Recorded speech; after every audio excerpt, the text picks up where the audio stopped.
Polaris, Can-Am, Yamaha. These are the kings of the ATV world. They dictate the rules, set the prices, and own the trails. But a challenger has emerged, not from Japan, but from China. This is the BENDA Redstone 550 V-twin ATV. BENDA is known for their cutting-edge cruiser motorcycles, and they are bringing that same aggressive, futuristic design and engineering ethos to the off-road. The big question is unavoidable. In the crucial mid-displacement class, does this Chinese quad truly beat the North American giants? We put the Redstone 550 to the test to find out.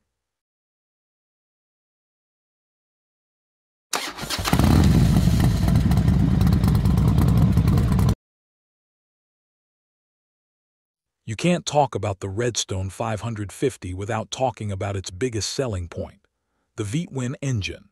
In the 500cc, 600cc class, most major competitors, think the Can-Am Outlander 500 or Polaris Sportsman 570, rely on a single cylinder.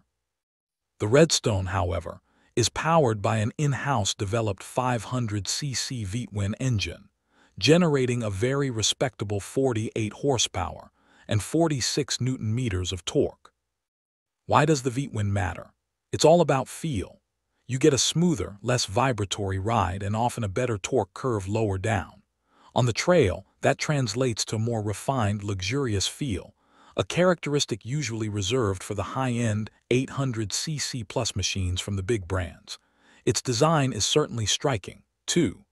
BENDA calls it space-inspired, with sharp lines and automotive-grade matrix LED lights that make the competition look a little dated. This isn't just a budget machine. It's loaded with tech that would cost you thousands extra on a comparable North American model.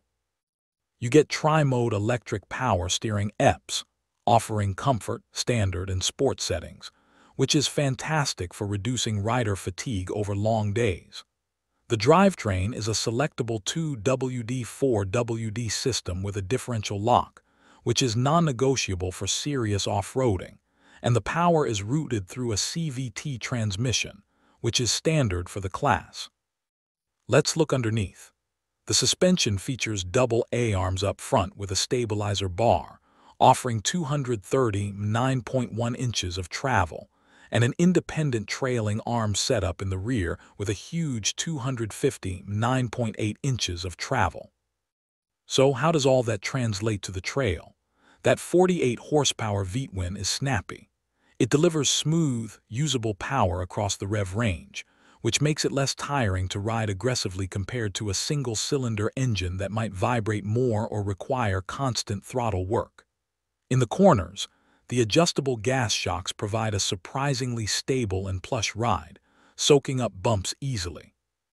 The ultimate answer to the question in our title, does it beat the big names, doesn't come from the spec sheet, it comes from the balance sheet. While BENDA hasn't locked down an exact North American MSRP, the consensus from the European and Asian markets suggests the Redstone 550 will undercut comparable, feature-equipped Polaris or Can-Am models by a significant margin, likely landing thousands less than a well-equipped Sportsman 570 or Outlander 500. When you buy a Polaris or Can-Am, you are buying a massive, established dealer network. You are buying parts availability that is guaranteed, and you are buying depreciation that holds its value year after year. With BENDA, as a new brand, you are taking a gamble on long-term reliability and the ease of sourcing parts when you inevitably break something on the trail. This is the biggest hurdle for any new Chinese brand entering the market. So here's the final verdict. The BENDA Redstone 550 V-twin is a feature-rich, smooth-running, and aggressively designed ATV that offers class-leading specification and value thanks to that unique V-twin engine. It absolutely throws down the gauntlet to the major players.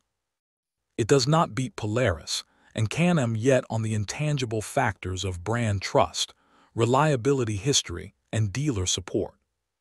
If you are a value-conscious buyer looking for a premium riding experience without the premium price, and you are willing to accept the risk of a limited service network, the Redstone 550 is a game-changing option you need to consider.